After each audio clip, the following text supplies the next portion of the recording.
Ek gaan met u praat vanoggend, stilte, die kraamkamer. Dis 'n plek wat vir vrouens baie aanklank sal vind, maar vir ons wat geestelik is, sal dit net soveel dimensies oopmaak.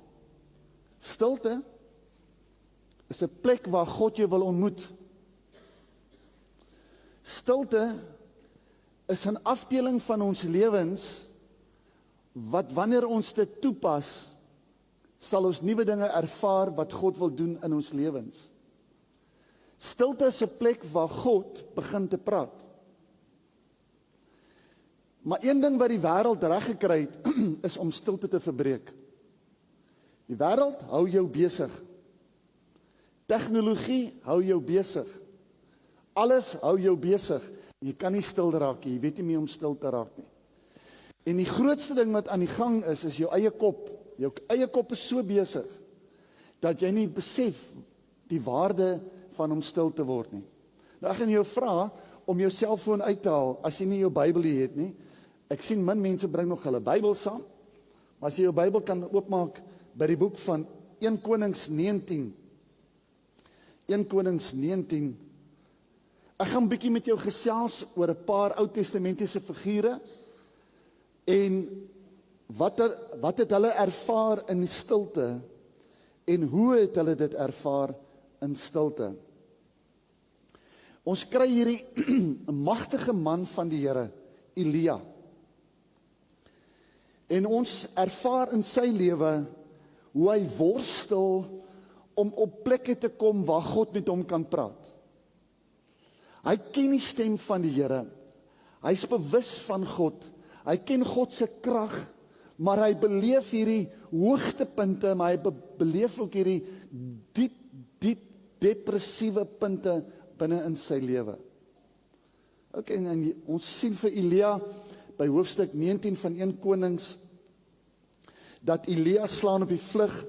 Van 'n vers 1:8 het vir Isabel alles vertel wat Elia gedoen het, dat die profete van Baal doodgemaak het. Toe stuur Isabel vir Elia boodskap: mag jy die gode met jou met die doodstraf, as ek teen môre hierdie tyd jou lewe neem, soos jy met die profete gemaak het. En sy skel hom uit hom maat, en sy vertel vir hom. Nou, Elia slaan op die vlug, in vers 4, hy het 'n dagreis verder weggevlug, en hy gaan sit onder 'n besembos. Ek weet nie hoekom 'n besembos nie, maar 'n besembos is nie geweldig groot nie, miskien is dit al bos wat daar was. Maar hy gaan sit onder die besembos, daar in vers 3, en hy sê vir die Here die volgende: ek het nou genoeg gehad, Here. Vat my lewe. Vat my lewe. Nou, as jy dit kan saam met my lees, onderstreep dit sommer daar in jou Bybel. Ek sê altyd, as jy dit op jou selfoon het, dan kan jy dit net highlight en jy kan dit in 'n kleur ook insit. Doen dit gerus. En hy sê vir die Here: Here, maar ek kan nie hier bly nie. Ek wil nie hier bly nie. Ek wil nie meer my lewe hê nie. Ek soek dat U my kom haal en vat my weg.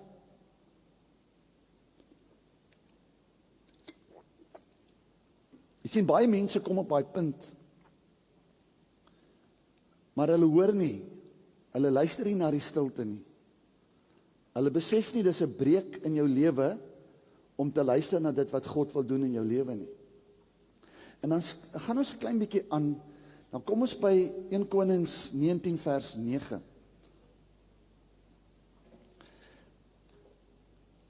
En hy daar in 'n spelonk gegaan en die nag daar oorgebly, en kyk, die woord van die Here tot hom gekom en vir hom gesê: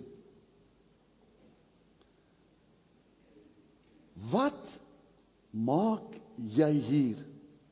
Dis nou by die berg Horeb, hy's in 'n grot, en hy's daar weggekruip, bang vir sy eie lewe, en God vra vir hom: wat maak jy hier? En hy antwoord: ek het baie geywer vir die Here, die God van die leerskare, want die kinders van Israel het U verbond verlaat, U altare afgebreek, en U profete met die swaard gedood, sodat ek alleen oorgebly het, en hulle soek my lewe om dit weg te neem. En hy, en hy sê, gaan uit en staan op die berg voor die aangesig van die Here. En kyk, die Here het verbygegaan terwyl 'n groot en sterk wind die berge skeur en die rotse verbreek voor die Here uit.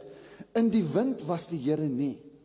En na die wind 'n aardbewing, en in die aardbewing was die Here nie gewees nie. Vers 12. En na die aardbewing in die vuur was die Here nie. En na die vuur die gesuis van sagte koelte. En toe Elia dit hoor, het sy gelaat met sy mantel toegedraai en uitgegaan en by die ingang van die spelonk gaan staan. En daar kom 'n stem na hom wat sê, wat maak jy hier? En dit is hoe God met Elia gedeel het. En in hierdie gedeelte vind ons hoe God kom en God vir ons kom wys, dat soms verwag ons, dat God moet in hierdie beweging wees, hierdie hoeha, hierdie geraas. Maar God is baie keer daarin nie.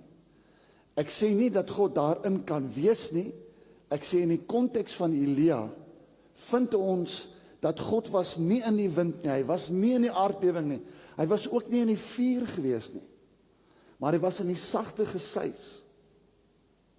In die geestelike beginsel wat ons hierso kry is, dieper openbaring kom dikwels nie deur geraas nie, maar deur stilte en innerlike ontvanklikheid. As jy nie op 'n plek kan kom, waar jy kan sit en kan stil wees nie, as jy nie op 'n plek kan kom, waar jy kan ontspan, en net alles afskakel nie, gaan jy nooit die gawe van die Heilige Gees ervaar in jou lewe nie. Jy gaan hom heeltyd mis. Want God is in 'n plek waar hy wil praat, maar hy praat nie wanneer daar 2000 ander stemme met jou praat nie. Hy moet jou praat. Hy wil met jou deel. Hy wil vir jou openbaar. Hy wil goed vir jou sê. Hy wil goed aan jou bekend maak. Ja, dit waarmee jy besig is, dit waarmee jy praat, dit wat jy sê, hy wil ook luister daarna. Dis 100%. Maar daar kom oomblikke wat jy moet stil sit, of stil staan, en hoor dit wat God wil doen binne in jou gees. Is dikwels nie deur geraas nie, maar is dikwels deur stilte en innerlike ontvanklikheid. My vraag wat ek vir jou wil vra vanoggend is, hoor jy die stem van die Here? Of wat se stem hoor jy vanoggend? Is jy op 'n plek waar jy kan ontvang, of is jy op 'n plek waar jy wil geraas hoor? Want stilte is 'n innerlike ontvanklikheid. Dit gee jou kapasiteit om te kan hoor. So vat dit gewoon na iemand langs jou. Sê vir hom, God wil met jou praat. Sê dit vir mekaar. Ek kom by die tweede gedeelte, waar ons vir Jakob vind. Jakob kom, en Jakob het 'n issue met sy broer gehad, Esau. En Jakob kom, en hy is besig om in 'n worsteling in te gaan met homself. En hy kom by die Jabok rivier, en hy besluit, hy gaan vir sy hele geselskap, gaan hy vooruitstuur, hulle gaan oor die rivier, hulle gaan aan die ander kant uit, en hy gaan alleen agterbly. En terwyl hy alleen agterbly, het hy 'n klip gevat en hy het gaan slaap, en hy het die nag geworstel, en hy het met 'n engel van God geworstel. Wat het gebeur in die nag? Ons sien dat hy in daai worsteling alleen saam met homself en sy goed wat hy beleef het in hom in sy binneste, is hy besig om met God te praat en met God te deel oor dit wat in sy lewe aan die gang is. En die engel van die Here wat hom vat en wat met hom wil praat, ontstaan daar 'n stoeigeveg. Soveel so dat Jakob besluit, luister, hy gaan nie hierdie engel los nie. Hy gaan nie hierdie engel die ruimte gee om weg te gaan nie. Hy gaan nie hierdie engel 'n kans gee om hom te wen nie. Hy gaan hierdie engel vashou en dan lees ons hoe die engel vir hom vra, maar luister, wat wil jy hê van my? En hy sê vir hom, luister hierso, ek wil deur jou aangeraak word. En die engel het hom gevra, wat is jou naam? En hy het gesê, maar luister, my naam is Jakob. En hoe die engel vir hom sê, maar luister hier, ek gaan jou naam verander na Israel toe. En as ons lees in Genesis, hoofstuk 32, dan lees ons daar, hy sê, wat is jou naam, vra die man? Hy antwoord Jakob. Jou naam sal nie meer Jakobs wees nie, sê die man vir hom. Vanaf is dit Israel, want jy het met God en mens geworstel en nie kop gegee nie. En hy het vir hom gesê, luister hier, toe seën hy vir Jakob en hy gaan weg vanaf vir Jakob. En hy het hom Israel genoem. Wat is die beginsel agter dit alles? In stilte en alleenigheid bring dikwels 'n identiteitsverandering. Mense, soms worstel jy met die Here oor wie jy is en wat jy gedoen het. Wat Jakob in sy lewe gedoen het, hy was 'n bedrieër gewees, hy het nie reg teenoor sy broer gedoen nie, en hy het geworstel met homself.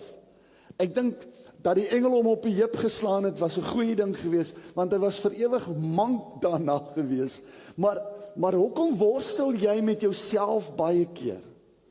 Is omdat jy nie vrede kan kry in jou binneste nie. En die beginsel van stilte is, dat God wil ons juist soms ontmoet om ons 'n identiteitsverandering te gee. Hy wil jou naam verander na jou Godsnaam toe. Hy wil jou verander na dit wat hy wil hê, jy moet besef wie jy eintlik is in Christus. Hy wil jou nuut maak, hy wil jou verander, sodat jy kan word wat hy bestem het jy moet wees. Amen. Is dit nie wat die woord van die Here sê nie? Kyk, die planne wat ek vir jou het is goeie planne. Jakob se lewe word verander. Jakob verander deurdat die Here met hom praat en dat die Here hom nie los nie. Ek dink net toe hy die volgende dag oor die Jabok rivier gegaan het en hy terug by sy geselskap gekom het, hy mank geloop het as teken dat daar iets met hom gebeur het almal vir hom gevra, wat het met jou gebeur? Wat het aangegaan? Wat het plaasgevind? Jy sien, soms is daar 'n rede vir ons goeie getuienisse, dat ons vir mekaar kan vertel wat die Here vir ons gedoen het. En ek het 'n naamsverandering gehad, sê Israel. En hy sê, want dit is die Here wat my ontmoet het laasnag. Wat 'n getuienis moet dit nie wees nie. Manne, ek hoor julle het vanaand 'n getuienis aan. Bring jou getuienis. Kom vertel bietjie wat die Here gedoen het. Ek wil iets sê net van Woensdag of Donderdag se hemelvaartdienste. Harold, ek het net 'n groot blessing. Die oggend was hier 'n klomp mense wat tot redding toe gekom het. Donderdag aand het die Here vir ons ontmoet. Ek het iets ervaar wat ek lanklaas ervaar het in hierdie dienste. En net om te sê vir mekaar, hoorie, God is hier. God is besig om dinge te doen. Ek weet nie hoekom julle nie hier was nie, of van julle nie hier was nie. Van julle het nog nooit die hemelvaartdienste bygewoon nie. Dis ons trots, dis deel van ons Pinkster tradisie, dis deel van Jesus wat opvaar en wat vir ons sê, luister, wag in Jerusalem, wag op my, wag op die Heilige Gees. Amen. Ek kom by nog 'n gedeelte en dit is by Daniël. Daniël se stilte, sy vas en sy gesigte. Daniël 6 kan julle dit saam met my lees, maar Daniël is 'n ou wat gereeld afgesonder het. Hy was 'n ou wat gereeld gebid het. Hy het gereeld lofprysing en aanbidding toegepas in sy lewe.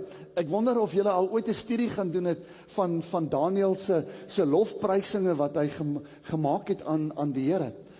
Maar in Daniël 6 is daar 'n gedeelte waar hulle 'n bevelskrif uitgereik het en Daniël steur hom nie daaraan nie. En ek lees saam met my vers 11.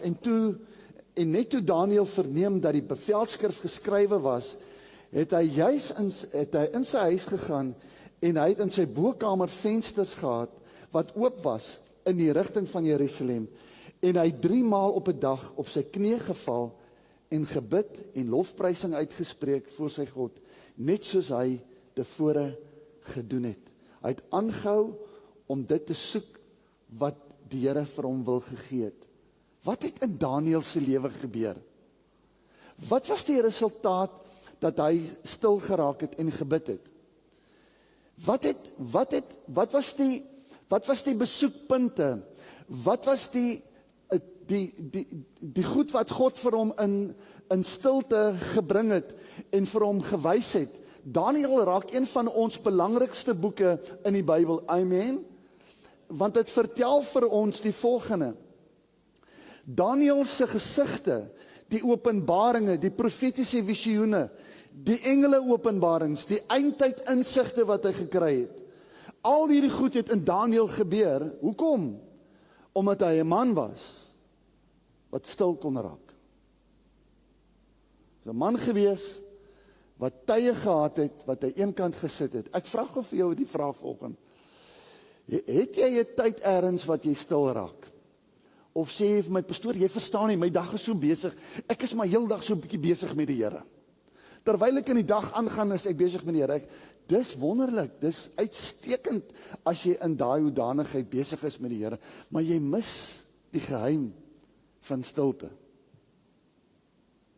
Want die beginsel daar is, geestelike helderheid groei deur volhardende, afgesonderde gebede. Met ander woorde, dit werk so. Het julle al vir Gerda Steyn gesien? Die atleet. Het julle al gesien hoe mooi hardloop sy, nee? Sy hardloop is 'n pronkperd. En sy glimlag altyd. Sy het nou net die Two Oceans gewen, die Ultra, en sy is nou op pad na Comrades toe, en sy is besig om te oefen. Het julle al ooit gaan kyk, wat is haar oefenprogram? Dirk, jy kan jou guns doen, om net 'n week saam met haar te oefen, gaan kyk net na haar program. Okay. Want sy oefen op 'n dag sommer net vir die grap 40 kilometers, jy weet. Okay. Wie van julle ry fiets, bergfiets en padfiets en kromfietsse en skewe fietsse? Wie van julle doen parkruns? Daar's 'n klomp van julle wat parkruns doen. Wie van julle doen niks? Daar's ook 'n klomp. Okay. Volhardende gebed beteken ek moet my fiksheid kan opbou. Ek gaan nie môre, as ek nog nooit geoefen het, gaan ek nie môre 5 kilometers kan hardloop nie. Ek gaan miskien 1,5 kilometer kan hardloop, maar ek gaan nie 5 kilometers kan hardloop nie. As ek wil gaan bergfiets ry en ek wil gaan 60 kilometers ry, jy sal vir Jakob se engel ontmoet op 25 kilometers.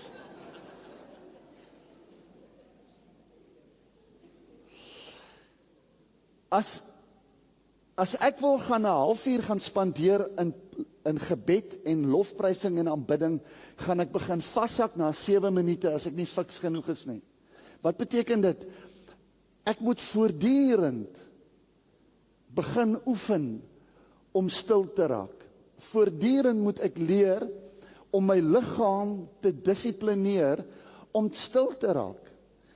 En weet jy, ek moet vir my, as my pa nou vanoggend hier was, my pa het 'n dissipline, hy's in die oggend gaan bid hy, en in die aand gaan bid hy kan nie onder 'n uur alles klaar kry wat hy moet klaar kry nie. Maar hy het sy routines, en dis goed, ek hou nie altyd van routines nie, maar hy bid vir almal, en hy vra vir die Here vir almal, maar daai uur wat hy spandeer, is sy fiksheid wat al opgetel het, dat hy nie meer 5 minute, hy kan nie meer dan 5 minute alles doen wat hy moet doen nie. Hy moet nou 'n uur gebruik. En dit is hoe Daniël het vir homself gesê, 3 maal per dag. 3 maal per dag. 3 maal per dag wil ek ingaan in my kamer en ek wil gaan bid en ek wil my afsonder. Miskien sê die Heilige Gees vanoggend vir jou, ek wil jy moet net 1 keer begin. 1 keer op 'n dag. Miskien voordat jy werk toe gaan word net gou stil. Sit jou timer op. Vat jou selfoon, sit jou timer op. Sê vir jouself, luister, ek wil net 5 minute hierdie week spandeer. Volgende week gaan ek 7 minute begin spandeer. Die week daarna gaan ek 10 minute in. Time jou. Sit vir jou targets uit om te sê, ek gaan begin lofprysing en aanbidding te doen, sit vir jou liedjie aan. As jy nie kan nie, dan sit in stilte, parkeer jou gedagtes. Baie van julle was op die vrouekamp, julle het geleer hoe om dit te doen. Vrouens leer dit vir julle mans, hoe om dit te doen. En wanneer jy uitgaan, gaan jy 'n ander mens voel, die oomblik wanneer jy stil geraak het. OK? Ek wil nog ene doen, ek wil Isak doen. Isak, stil bepeinsing in die veld. En Isak het teen aand uitgegaan om in die veld te bepeins. Ek dink van die ouer mense ken die woordjie bepeins baie beter. Dit bepeins gaan oor, ek oordink, ek mediteer, ek oorweeg.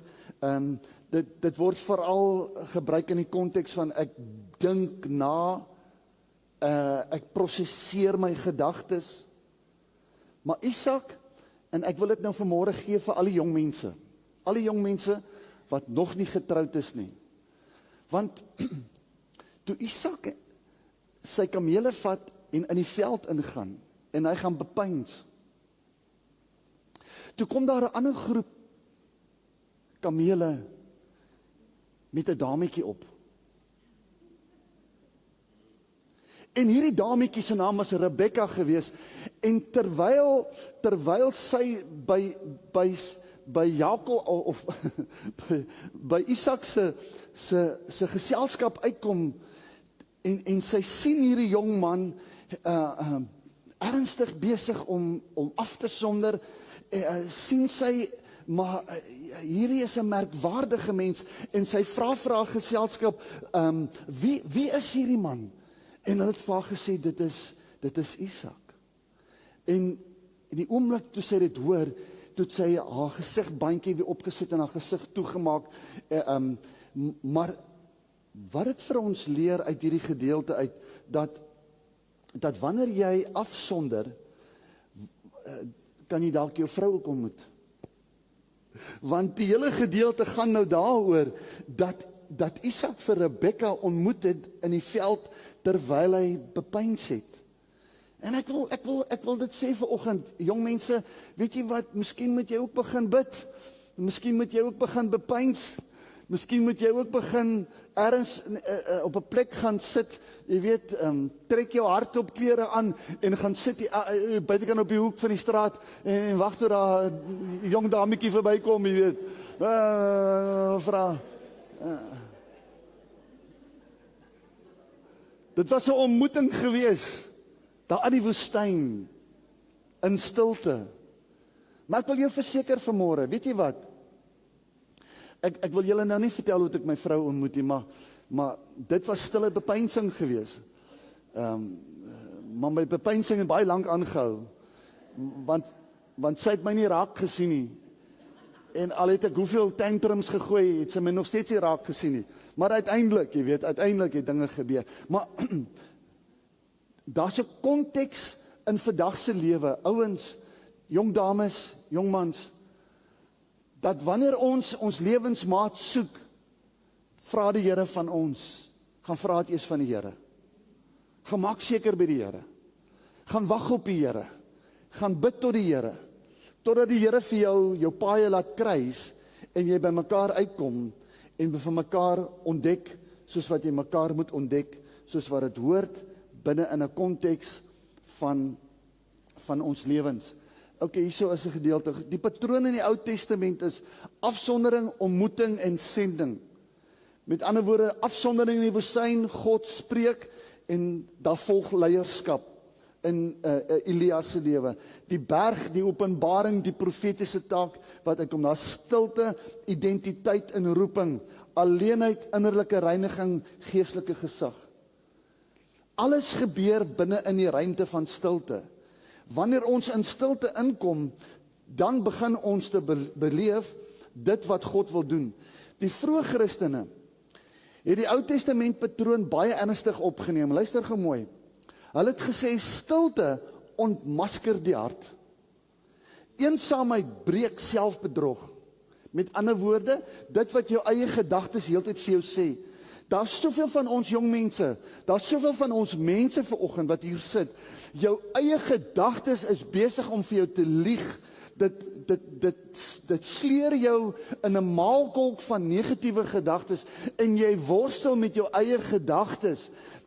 Net soos wat Elia gesukkel het onder 'n besembos en in die grot het hy gaan sit en gesê, wat maak ek hier? So sukkel jy met jou eie gedagtes en die Here wil jou bevry deur om net vir jou stil te maak en te sê, luister, moenie luister na jou eie gedagtes nie. Begin te luister na my gedagtes. Die woestyn word 'n plek waar 'n mens God hoor. In 'n hedendaagse konteks, jou stil vertrek raak jou plek waar jy God kan hoor. En God wil met jou praat. Hulle dikwels na Moses en Elia verwys as modelle van innerlike stilte, afgesonderde gebed, wag op God sonder afleiding. Baie belangrik, 3 dinamiese punte. Met ander woorde, vir hulle was stilte nie leegheid nie, maar ruimte vir God se teenwoordigheid. Kan ons dit saam lees? Daai gedeelte in geel. Vir hulle was stilte nie leegheid nie, maar ruimte vir God se teenwoordigheid. So ons maak ruimte. Ons maak plek.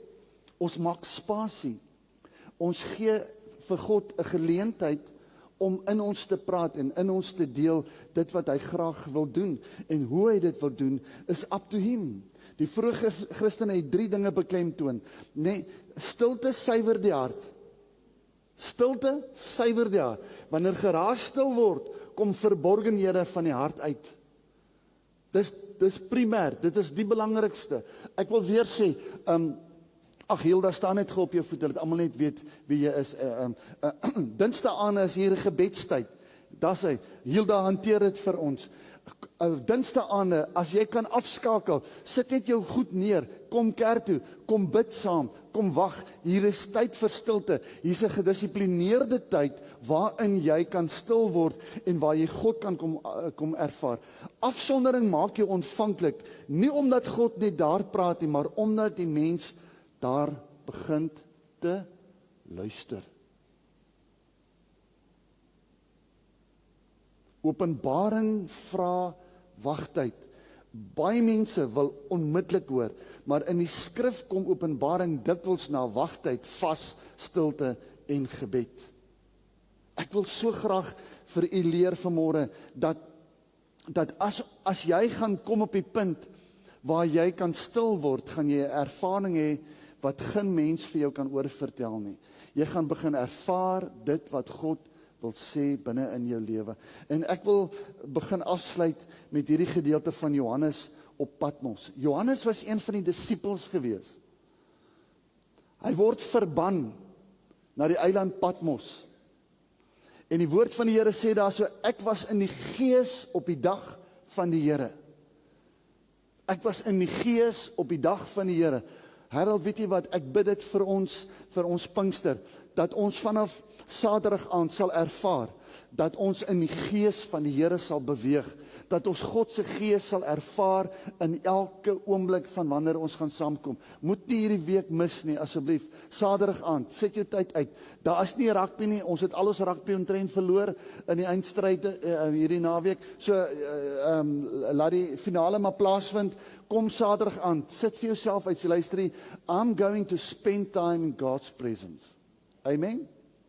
En ons kom sit in die kerk en ons gaan wag op die Here, ons gaan aanbid, ons gaan lofprysing en aanbidding hê Saterdag aand en ons gaan daarmee begin.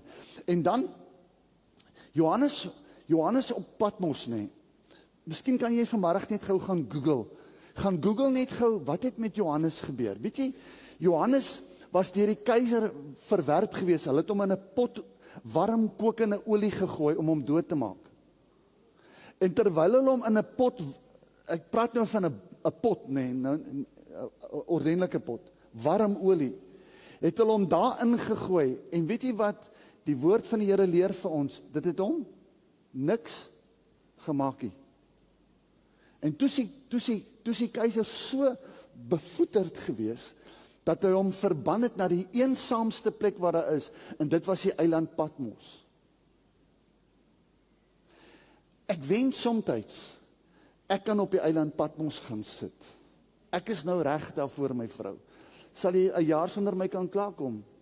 Nie maklik nie. 6 maande? Nee, maar. Ja, want ek bring vir haar elke oggend koffie in die bed, dis waarom.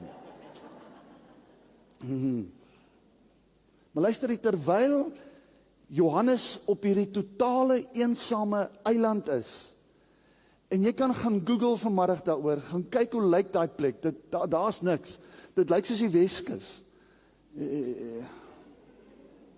Ja. Net sekere mense kan hou daarvan, want hulle soek openbaringe daar. Maar luister mooi, die boek Openbaring raak een van die interessantste boeke wat ek en jy nog ooit kon gelees het. Johannes ontvang soveel visioene.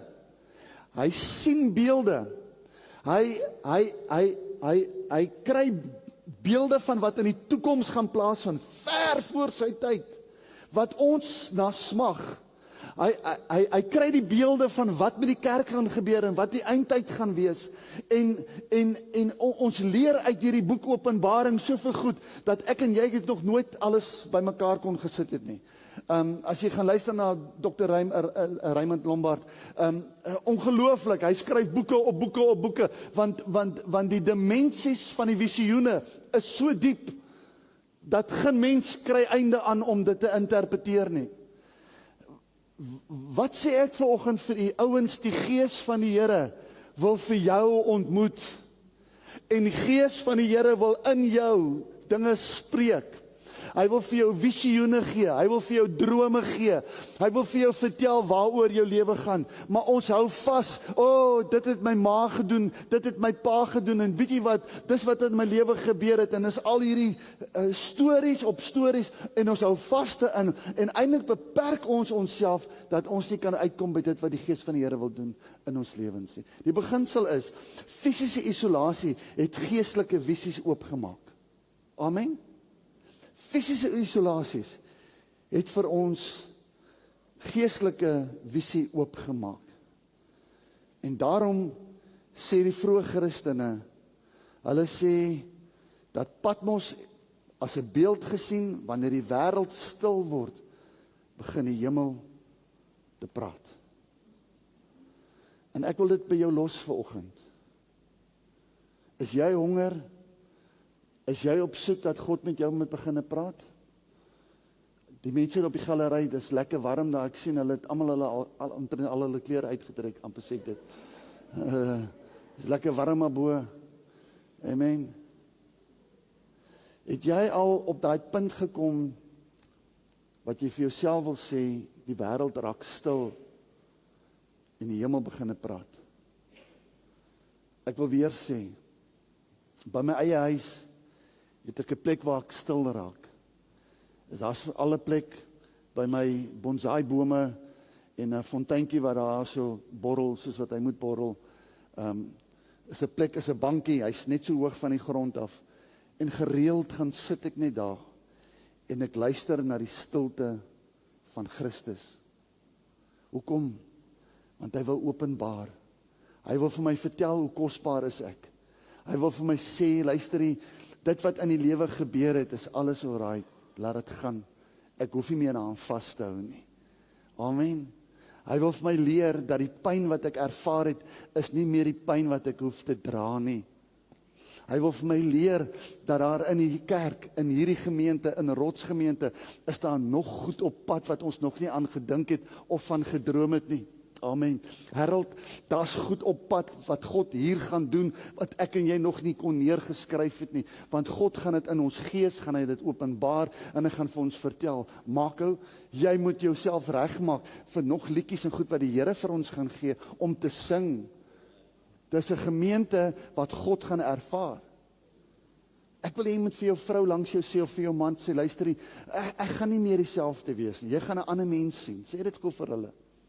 Sê dit gou vir hulle. I will be changed by the Holy Spirit. I will be changed by the Holy Spirit. Kan ek afsluit met die volgende net? iets wat na my hart lê en is iets waarna ek streef. Die woestynvaders en die vroeë monnike het 3 dinge beklemtoon. Hulle het gesê stilte suiwer die hart.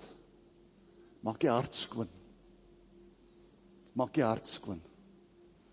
It's the best counseling you can receive is quietness. Wanneer geraas stil word, kom verborgenhede van die hart uit. Ten tweedens, afsondering maak jou ontvanklik. Amen. Gaan stap in jou tuin. As jy nie 'n tuin het nie, ry see toe, gaan stap langs die see, gaan wag op die Heilige Gees. Nie omdat God net daar praat nie, maar omdat die mens daar begin te luister. En dan die derde ding is hierdie ding. Openbaring vra wagtyd. Baie mense wil onmiddellik hoor, maar in die skrif kom openbaring dikwels na wagtyd, stilte, gebed. Ons het nodig om te praat met die Here. Kom staan saam met my op toe.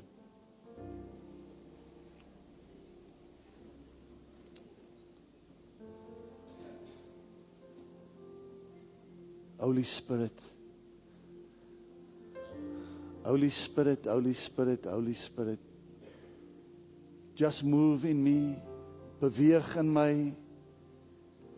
Beweeg deur my lewe.